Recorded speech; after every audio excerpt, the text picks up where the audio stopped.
Hey everybody, welcome to the Blue Chip Podcast by fans for fans. This is your host Cody Potter. How y'all doing today? So we're going to go over the UDFA class for the Washington Commanders. Um, well, for everybody that wanted size from the Commanders, man, at wide receiver, they got it with this one.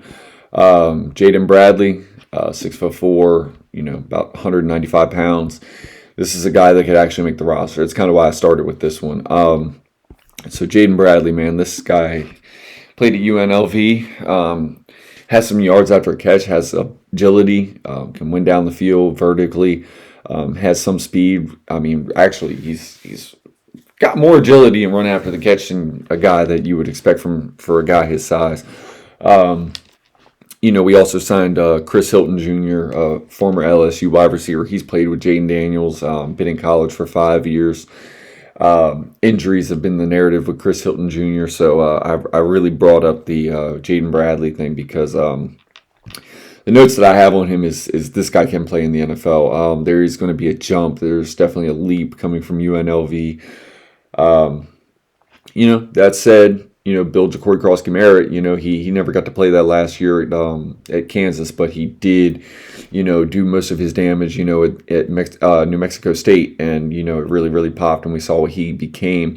Jaden Bradley was a guy that I had a draftable grade on, has the size, the height, the weight, the speed, probably a guy that could put on about another, 5-10 pounds and really, really still excel, to deal with the nuances of playing in, the National Football League. Like I said, man, the get off is good. I mean, as far as, handling press for a guy that's 195 pounds, but again, the 6'4" frame, he uses that very, very well to box guys out. I mean, you're going to see a lot of highlights, him running after the catch and things like that. Short game, long game. I mean, that's pretty much the name of the game at that level of college. You see some route refinement. You see some nuances of his game that he needs to pick up and work on. But I mean, for a guy that's done it, a guy that's done what he's done, I mean, the high pointing at the catch point is there. For a taller receiver, that's the main thing you want to see. A little bit more explosive than you would expect for a guy his size, and the cutting ability and things like that. So again, catches the ball well, can catch the ball away from his frame. He's a natural hands catcher. This is a guy that I really, really, I don't know, is he going to beat out of Jalen Lane? Is he going to beat out of Luke McCaffrey, coming out of UNLV? Probably not. Doesn't mean he can't. This is why you invite these guys into camp, man. Just because you go undrafted doesn't mean that you don't have a skill set, and there is a real skill set here. This guy had a draftable grade for me.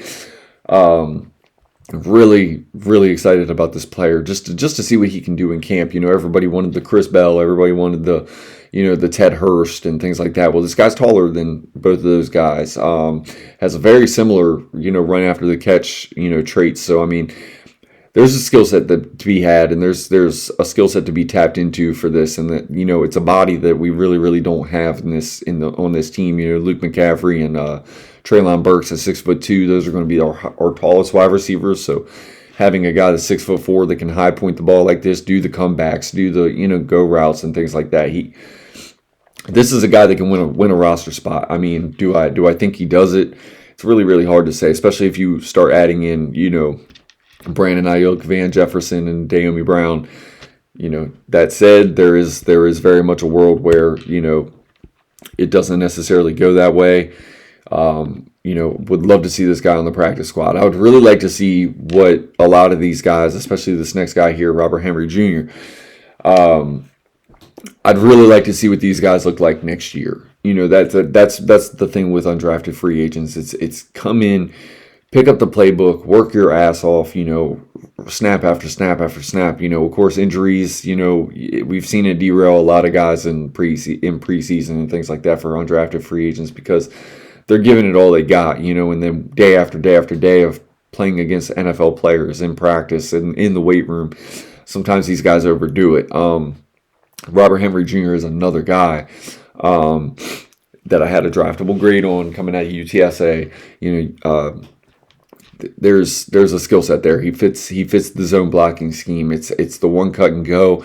Again, another guy with agility, guy with good size. He has natural fluid hands out of the backfield, has a real feel for his route nuances. He doesn't have a ton of catches, but he does have catches, and when you see him, he is a natural receiver as far as from the running back position, everything you're looking for in that regard. So there's a lot to like from these two players. I've really, like I said, these are two guys that if we had gotten to the right point in the draft, I wouldn't even have minded them, as far as being picked, maybe in the 7th rounds, late 6th. I do love the picks that we ended up getting. I highlighted the offensive players too because I think they're the most logical to make some real noise this year in preseason. There's only 3 preseason games. You need these type of guys to get through camp. You need bodies. I'm really, really excited to see what we're going to hear from some of these guys coming out of rookie camp. And these two guys are two guys that I really, really think could excel. We also signed in offensive guard from Utah. Let me see. I'm trying to go back in here through my notes. There is Tanoa Tagani or Tegoi. He's a guy that I really, really think is he kind of prioritized, as far as the guaranteed money that we gave him. It was a $125,000 signing bonus, $140,000 guarantees. I think there's a real world where he ends up, making, a name for himself, much less in preseason, working, probably every game, the majority of each game, especially the last preseason game that we come into. There is maybe a world where, maybe he doesn't necessarily win a roster spot as well as these other the other two that we were just talking about.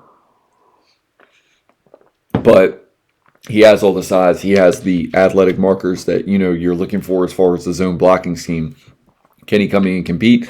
Can he come in and, get himself on the practice squad, be in this room for a year? This is the narrative that's going to be consistent with all of these guys. It's, can they come in, work their asses off, show the coaches that they have the right type of attitude, that they still want to have this opportunity and live this dream in the NFL, do really, really good in preseason. Maybe they don't necessarily make the final 53. That's not a knock. It's these are the players that I'm really, really highlighting on this team.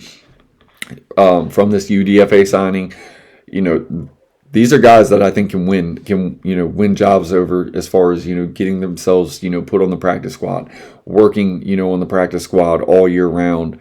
So again, this is something that I'm very, very excited to see for this team going forward.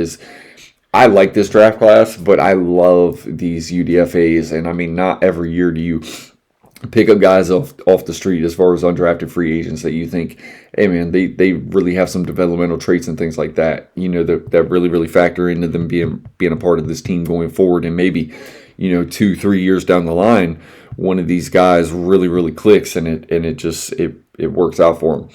Malik Spencer, this is another guy at the safety position that I think has a chance to play. He has some of that nickel skill set, can play down in the box, has special team nuances and things like that. Michigan State, for everything that goes on to Michigan State, they haven't necessarily been the most competitive team in the last couple of years. They're getting kind of blown out in the Big Ten, but it doesn't mean they don't have players.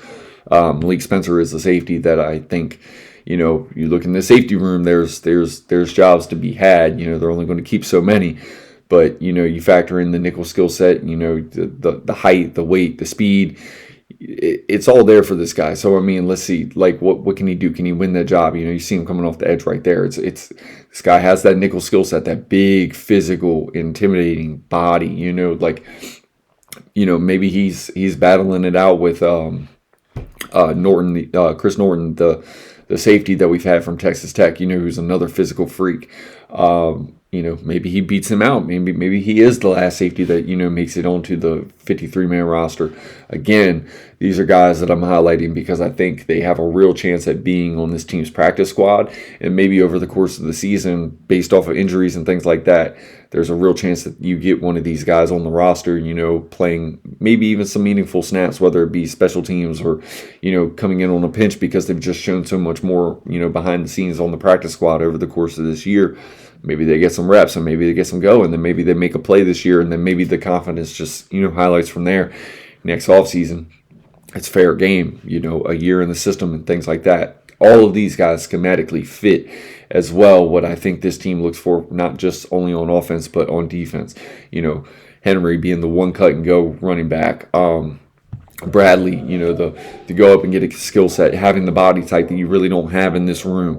Last year when I was looking at wide receivers in training camp, man, like, it looked rough. It looked really, really bad, and I kind of worried about the developmental traits that we were going to get to see from Jaden Daniels and things like that over the course of the preseason and things. I'm just like, man, Chris Moore is not going to get it. We didn't have De'Ami Brown anymore. Zacchaeus had signed elsewhere with the Bears in free agency and things like that. So again, it's kind of hard to put your chips into one basket. There is two other players that I'm going to highlight here. I just got to pull them up, man. Trying to do all this and discuss football at the same time. It's kind of hard for me to like hop back and forth between videos. So my bad on that. I'm not the best technical, person and things like that. But here we go. So let's see. Fred Davis. Not that.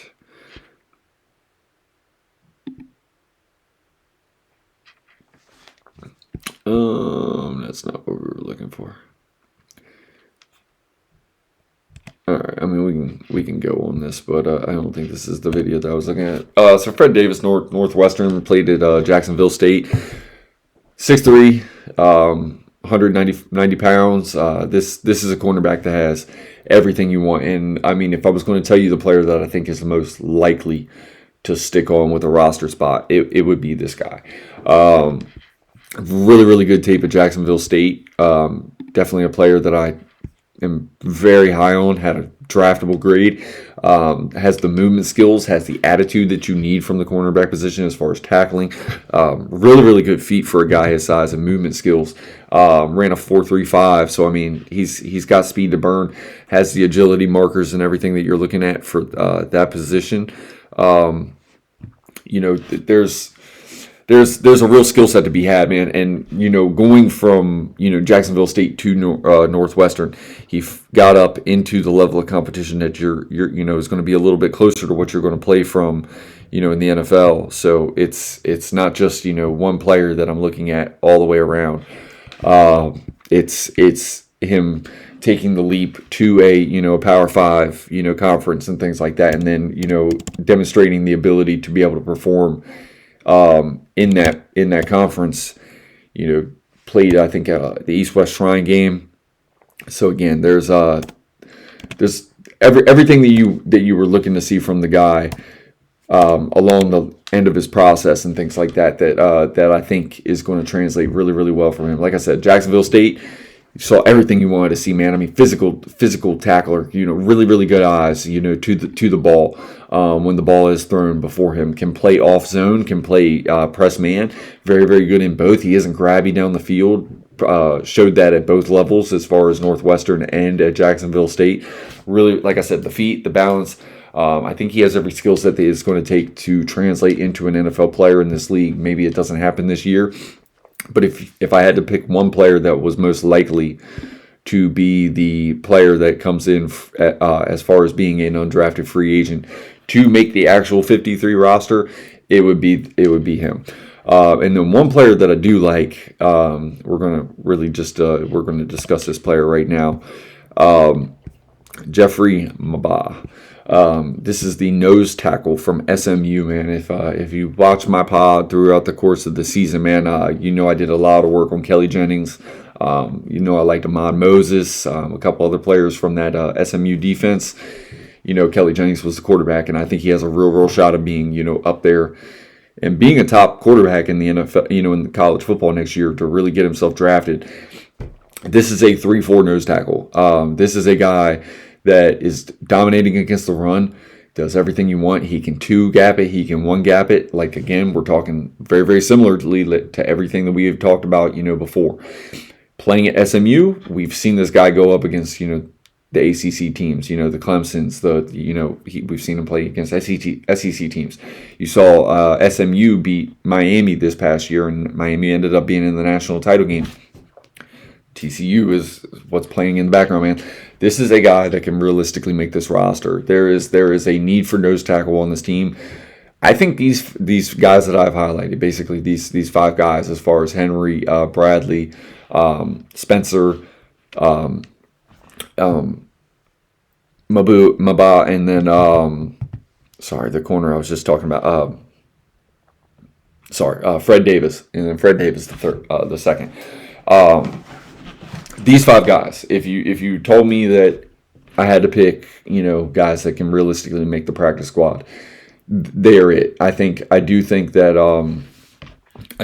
cornerback has Fred Davis. I do think he has the most logical chance to make the actual 53 as a undrafted free agent year one. I really do like Bradley. I started with Bradley for a reason. It wasn't just necessary. It wasn't just because the Commanders fans that we were talking about during the draft, talking about we need height. I mean, we got the player with the height, but I do like Bradley's skill set all around. I think he has a very, very versatile skill set. I think Maba is going to give you, everything that you're looking for in the run game from the nose tackle position in a 3-4 set. Can play the 5-2-5. He's everything you want in the run game, man. I think he got 5 sacks total in his career at SMU. There is a skill set. There is explosiveness. I don't think he has the longest arms in the world, so I think there's always that stuff gets factored in. The tape was clearly there to be a draftable player in the NFL, but that's just not how the NFL works, man. Like, certain teams play certain schematic skill sets. This was one of them drafts where it was very, very much you focus on what you need from a skill set standpoint and then draft those type of players, man. It's not going to be drafted off of the consensus board very logically. And then the teams that did follow the consensus boards, some of them were being talked about reaching and things like that because necessarily there weren't a ton of fallers in this draft. I didn't think so, outside of, the Cleveland Browns scooping up Emmanuel McNeil-Warren, and then, we all know that McCoy fell, but we know McCoy fell for, injury reasons and things like that. So again, there's a lot that goes into this. I'm giving these UDFA guys their shine because they deserve their shine. They're very, very good, talented players. They're guys that fit the scheme schematically. They have a chance to live their dream in the NFL. It's just not going to be the way that the guys that got to walk across the stage necessarily came in. It's not going to be the most popular thing in the world to talk about the UDFAs. Everybody thinks if you don't get drafted that that's not true. We have Frankie Louvu on this roster. We have Jeremy Reeves on this roster. We have guys that have not been drafted that have made an impact for teams, whether it be this team or other teams across the NFL that are going to be competing for a roster spot this year. And these five guys that I've highlighted for us, and even the kicker out of Iowa that we signed, big leg. I mean, I'm watching videos of him kicking 72-yard field goals in practice and things like that. Kicked a 58-yard game winner last year in the weather. There's a skill set. Next year our kicker could be an undrafted free agent too. I just didn't highlight him because, realistically, it's very hard to project a kicker. Like, just realistically, man. Like, I mean, if you really want to look no further than the kicker we have with Jake Moody. Jake Moody in Michigan, man. I thought this guy was a sure thing coming out of Michigan, man. I mean, we're talking game winners, big game kicks, weather kicks, really, really good leg, 60-plussers and things like that. And then next thing you know, can't latch on at San Francisco, beat us with the Bears, in a game winner and things like that. And then, doesn't stick around for the Bears because they have, their own kicker in their own right that was, kind of injured and things like that. Signs on here, kicked very good, made a bunch of big kicks, missed a couple, but at the end of the day, man, these kickers miss. Sometimes it takes time for them to click. So it's really, really hard for me to focus my show around discussing the kickers and things like that because it's just I have no idea how to do it. I can't kick a football. It just is what it is. But again, so I want to highlight these guys. I want to give them their shine because I think when, if you're going to go to training camp this year, you're gonna watch what this team is doing. You're probably going to see some guys with some numbers that you don't really know, and you're going to look them up. And then a couple of these guys are going to be undrafted free agents, and then you might look at them over the course of the practice, and you're like, "Damn, dude, these guys are kind of clicking. They're sticking around." then game one, preseason, next thing you know, they're seeing these guys on the field from the second quarter on, and then, they're playing, and they're playing good ball. Henry, like I said, man, he's probably going to get a ton of touches this year in preseason. The running back room is loaded. So, does that bode well for him having a roster spot on the Ultimate 53? No, it doesn't, not really, but he can really put on some tape in this preseason to make this team think, hey, man, you better think about it. So, and then some other team might pluck him off of our practice squad just because of what he shows in preseason. Same thing with Bradley, same thing with Spencer, all these guys. Like I said, I do think that Fred Davis has the best chance of all these guys to make an initial roster spot on the opening day 53 roster. He's got 6'3" height, 195 foot-pounds. The breaking on the ball, the eyes, the feet, all the ability that you want from the cornerback position, and he's a good dominating tackler. Like that's everything you want. You want to watch teach tape on tackling from the cornerback position. He's got it, and then knowing when to pair off of his routes when the ball is being released, and then coming back and then swarming to the ball. That's everything you want from your cornerback position. So again, if there's one undrafted free agent that I would say would not be surprised come September to see on the opening day roster, maybe he doesn't dress. Because it's 53 on the opening day roster, and then I think it's like 46 to dress. So you have some guys that, are inactive and things like that on game day, and, the cornerback will probably be the number one spot. But who's to say, man? Like, this guy runs down being a gunner on, special teams, shows that he can compete with K. Madrano and, Jeremy Reeves, and he belongs on that special teams gunner, spot. And next thing you know, he is starting, he is playing meaningful snaps, and then maybe you make a play, and the next thing you know, it's like, hey, dude, you know what? We had an injury at the cornerback position, man. Maybe Mikey Sanders still has to move inside. Amik Robertson, kind of has an ankle injury for a week. Next thing you know, it's like, put Fred Davis out there, outside. Let's see what the kid's got. There is a world where this dude can be playing meaningful snaps for this team year one. I think he is the most likely of the ones to do it. Spencer, like I said, I think that guy has a real role in special teams, maybe even year one, because just his height, his speed, his pursuit angles, his tackling ability, the force that he comes with the ball. Next thing you know, he hits the returner, he causes a fumble, and next thing you know, man, you're starting to get some meaningful looks at safety, and if you're handling your gap responsibilities and all your assignments on the back end from the safety position, next thing you know, maybe he's starting, or playing some meaningful downs, and in a rotational package. If a Will Harris was to get hurt or something like that again, which hopefully that doesn't happen. Jeremy Reeves showed that he can very much come in and play that role. Nick Cross, I think, is really, really going to solidify himself as the strong safety in this defense, because he's a really, really good player. Honestly, a player that I really thought was going to get a big contract this offseason, just ended up signing for 2 for $12. So again, the undrafted free agent, it's not the end of the world, man. These guys are going to come in, they're going to play, and they're going to play their ass off in practice, man. They're going to try to do everything that they can to latch on to this team. And, hopefully, like I said, for these 5 guys specifically that I highlighted, I would really, really like to see what these guys are next year, in the training camp. Maybe, they don't play much this year, but they sign a reserve futures contract for next year's, off season and things like that. Like that's the biggest goal for these guys is latch on to this roster. Show your skill sets, define what you are as a player, pick up the playbook as quickly as you can, but fly around in practice and set the tone and show that you belong here. And these guys have real skill sets to be able to do it, man. Like, honestly, like, if you told me that, come training camp, day 3, Fred Davis is out there, he's manning up on Terry pretty well and giving him fits. Terry makes some plays, Fred makes a couple plays, dude, that's how you latch on in the NFL, man. So again, I'm really excited to see what this is, man. I'm excited to see Bradley and that size from the wide receiver position, along with the movement skills that he does possess, because honestly, like, when we talk about these bigger guys, a lot of times it is a limited skill set as far as the movement skills and things like that. So again, this was the undrafted free agent episode, man. I wanted to give these guys their shine. They definitely deserved it, man. They played, 3, 4, 5 years in college, man. They deserve their shine, man. They worked their asses off to get to this point. And just because they weren't drafted doesn't mean that there isn't a chance that they don't have a bright future in the NFL. Maybe it doesn't start year one. Maybe it does start year one. You just don't see any of it, man. We all know about what that work behind the scenes really does, man. People see the results. They don't necessarily ever see the work that goes into it. Trust me, that's a quote I live by. And, there's a lot that goes into a lot of things behind the scenes for knowing how to discuss these guys and really breaking down their tape and having notes on them, and you watch these guys year over year. So again, just because they weren't drafted doesn't mean I'm not pulling for them. I would really like to see all 5 of these guys, solidify themselves on the roster. It only makes this team better if they do, and if they really do truly belong from a talent standpoint, because this roster has improved, from 2024 to 2025 to this year. I see a lot of improvement along the roster. Are we there yet? No, but I mean, these undrafted free agent guys could really be a missing piece that we don't necessarily, go into this offseason, thinking, hey, or going into the season for this year. It's like, oh, well, we still need some cornerback help, or we still need this, we still need that. Well, not necessarily. You never know. You never know when one of these guys is going to latch on and just take one of these jobs and run with it. And there's a chance it could be all 5. There's a chance it could be 0 of them. I mean, you don't know.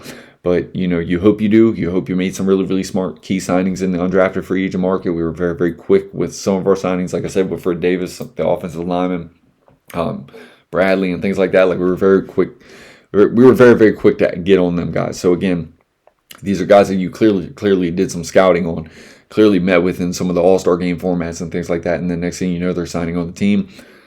Let's see what they do with it, man. So, I mean, I wish these guys nothing but the best, man. I would really, really like to see a couple of these guys really, really step up and just anchor a couple positions that, we maybe need some depth at, or, maybe even make some snaps at, I would love it. I would love to see it, man. I pull for all these guys really, really hard. So again, I love the draft class. I love what we did. I think we got excellent value with a lot of our picks. I think we got some real football players with a lot of our picks, not just high RAS guys, but guys that have really, really exceptional tape and a really, really exceptional skill set to start.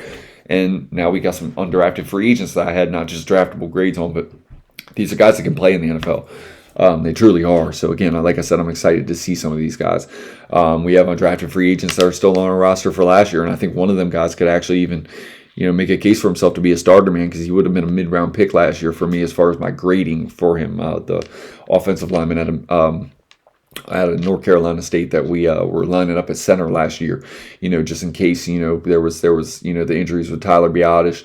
Nick Allegretti, had to kind of come in and play center, so he was actually taking snaps as in the on the practice squad, being a center. He dressed for 2 games last year, and ended up recovering from that pec muscle. He ended up seeing 2 games where he was dressed.